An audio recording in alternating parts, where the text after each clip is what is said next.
मकर संक्रांति, पोंगल, भोगली बिहू, उत्तरायण और पौष वर्ष की भी अग्रिम शुभकामनाएं।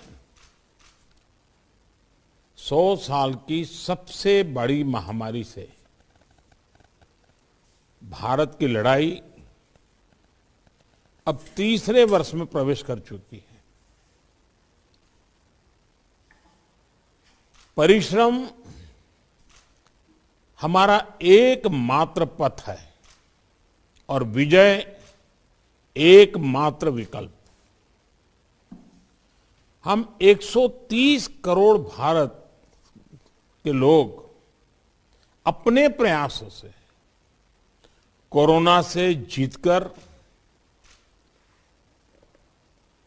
अवश्य निकलेंगे।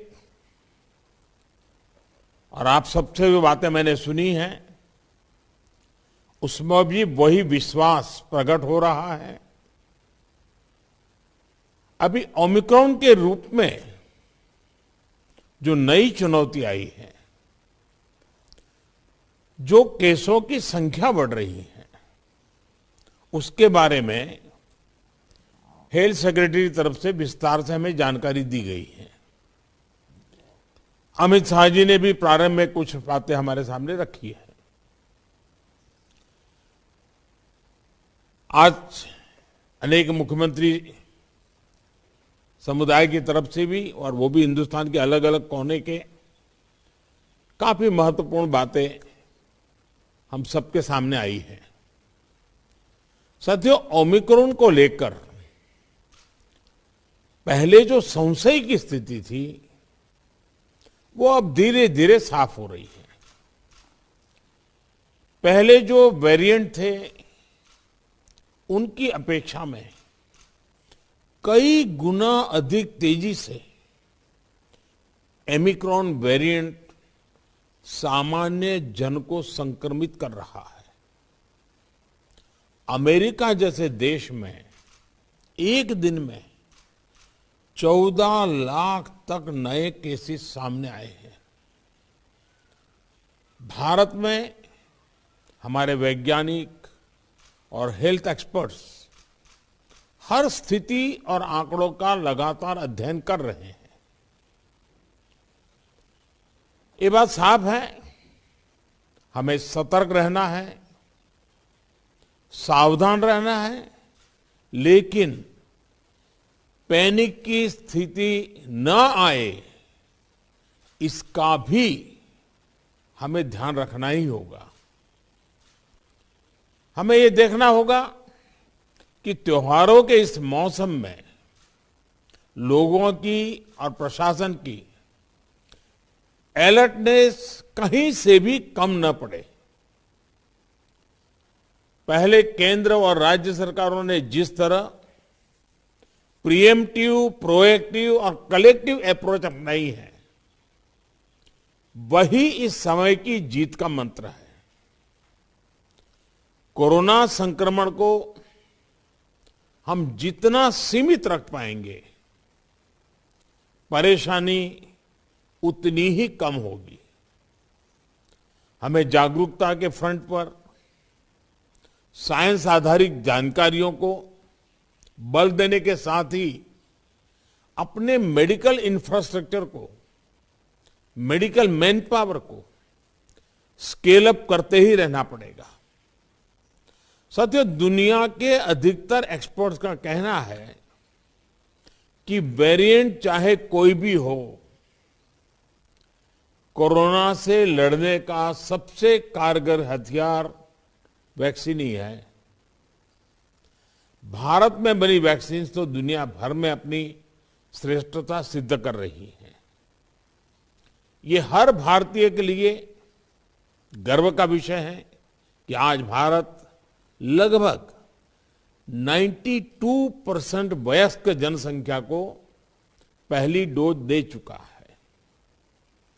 देश में दूसरी डोज की कवरेज में भी 70% के आसपास पहुंच चुके हैं।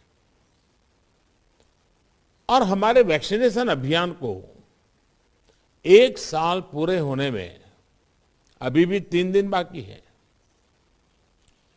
10 दिन के भीतर ही भारत अपने लगभग 3 करोड़ किशोरों का भी टीकाकरण कर चुका है।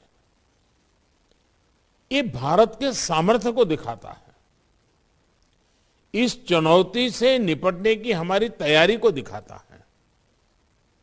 आज राज्यों के पास पर्याप्त मात्रा में वैक्सीन उपलब्ध है।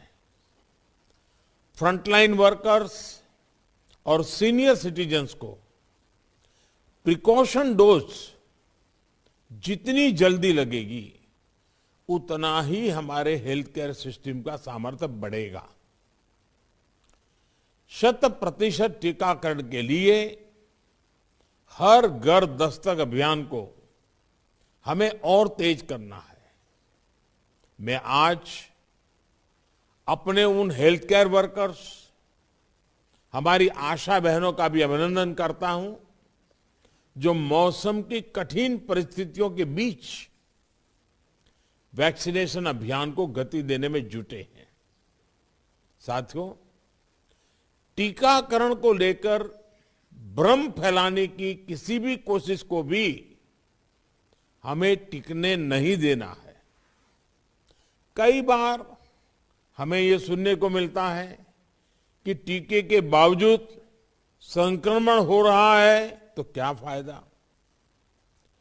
मास्क को लेकर भी ऐसी अफवाहें उड़ती हैं कि इससे लाभ नहीं होता।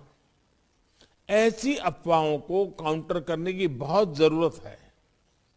साथियों, कोरोना से इस लड़ाई में हमें एक और बात का बहुत ध्यान रखना होगा। अब हमारे पास कोरोना से लड़ाई का 2 साल का अनुभव है। देशव्यापी तैयारी भी है। सामान्य लोगों की आजीविका, आर्थिक गतिविधियों को कम से कम नुकसान हो, अर्थव्यवस्था की गति बनी रहे, कोई भी रणनीति बनाते समय हम इन बातों को जरूर ध्यान में रखें। ये बहुत आवश्यक है और इसलिए लोकल कंटेनमेंट पर ज्यादा फोकस करना बेहतर होगा। जहां से ज्यादा केस आ रहे हैं, जहां ज्यादा से ज्यादा और तेजी से टेस्टिंग हो, ये सुनिश्चित करना भी आवश्यक है। इसके अलावा हमें यह भी सुनिश्चित करना होगा कि होम आइसोलेशन में ही ज्यादा से ज्यादा ट्रीटमेंट हो सके। इसके लिए होम आइसोलेशन से जुड़ी गाइडलाइंस को, प्रोटोकॉल को, उसे फॉलो करना और स्थितियों के अनुसार इंप्रूवाइज करना भी बहुत जरूरी है।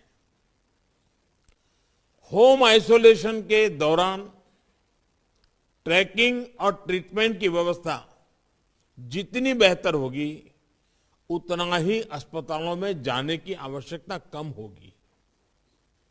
संक्रमण का पता चलने पर लोग सबसे पहले कंट्रोल रूम में संपर्क करते हैं। इसलिए उचित रिस्पांस और फिर मरीज की लगातार ट्रैकिंग कॉन्फिडेंस बढ़ाने में बहुत मदद करती है। मुझे खुशी है कि कई राज्य सरकार इस दिशा में बहुत अच्छी तरह नए नए इनोवेटिव प्रयास भी कर रही है, प्रयोग भी कर रही है। केंद्र सरकार ने टेलीमेडिसिन के लिए भी काफी सुविधाएं विकसित की है। इसका ज्यादा से ज्यादा उपयोग कोरोना संक्रमित मरीजों को बहुत मदद करेगा। जहां तक जरूरी दवाओं और जरूरी इंफ्रास्ट्रक्चर की बात है, तो केंद्र सरकार हर बार की तरह हर राज्य के साथ खड़ी है। 5-6 महीने पहले 23,000 करोड़ रुपए का जो विशेष पैकेज दिया गया था, उसका सदुपयोग करते हुए अनेक राज्यों ने हेल्थ इंफ्रा को सशक्त किया है। इसके तहत देश भर मेडिकल कॉलेज और जिला अस्पतालों बच्चों के लिए 800 से अधिक विशेष पीडियाट्रिक केयर यूनिट स्वीकृत हुए हैं। करीब 1.5 लाख नए ऑक्सीजन, आईसीयू और एचडीयू बेड तैयार किए जा रहे हैं। 5,000 से अधिक विशेष एम्बुलेंस और 950 से अधिक liquid medical oxygen storage tank की कैपेसिटी जोड़ी है। इमरजेंसी इंफ्रास्ट्रक्चर की कैपेसिटी को बढ़ाने के लिए ऐसे अनेक प्रयास हुए हैं, लेकिन हमें इस इंफ्रास्ट्रक्चर का विस्तार करते रहना है। कोरोना को हराने के लिए हमें अपनी तैयारियों को कोरोना के हर वेरिएंट से आगे रखना होगा। ओमिक्रॉन से निपटने के साथ ही हमें आने वाले किसी और संभावित वेरिएंट के लिए भी अभी से तैयारी शुरू कर देनी है। मुझे विश्वास है हम सभी का आपसी सहयोग, एक सरकार का दूसरी सरकार के साथ समन्वय कोरोना से लड़ाई में देश को ऐसी ही ताकत देता रहेगा। एक बात हम भली भांति जानते हैं, हमारे देश में एक हर घर में ये परंपरा है, जो आयुर्वेदिक चीजें हैं, जो काढ़ा वगैरह पीने की परंपरा है, इस सीजन में उपकारक है। इसको कोई मेडिसिन के रूप में नहीं कहता है, लेकिन उसका उपयोग है। और मैं तो देशवासियों से भी आग्रह करूंगा कि ये जो हमारी परंपरागत घरगथ्थू जो चीजें रहती है, ऐसे समय उसका भी काफी मदद मिलती है, उस पर भी हम ध्यान केंद्रित करें। साथियों, आप सभी ने समय निकाला, हम सब ने अपनी चिंताएं साझा की और हम सब ने मिलकर के संकट कितना ही बड़ा क्यों ना आए, हमारी तैयारियां, हमारा मुकाबला करने का विश्वास और विजयी होने के संकल्प के साथ हर एक की बातों में से निकल रहा है। और यही सामान्य नागरिक को विश्वास देता है और सामान्य नागरिकों के सहयोग से हम इस परिस्थितियों को भी सफलता से पार करेंगे। आप सभी ने समय निकाला, इसके लिए मैं हृदय से आपका आभार व्यक्त करता हूं। बहुत बहुत धन्यवाद।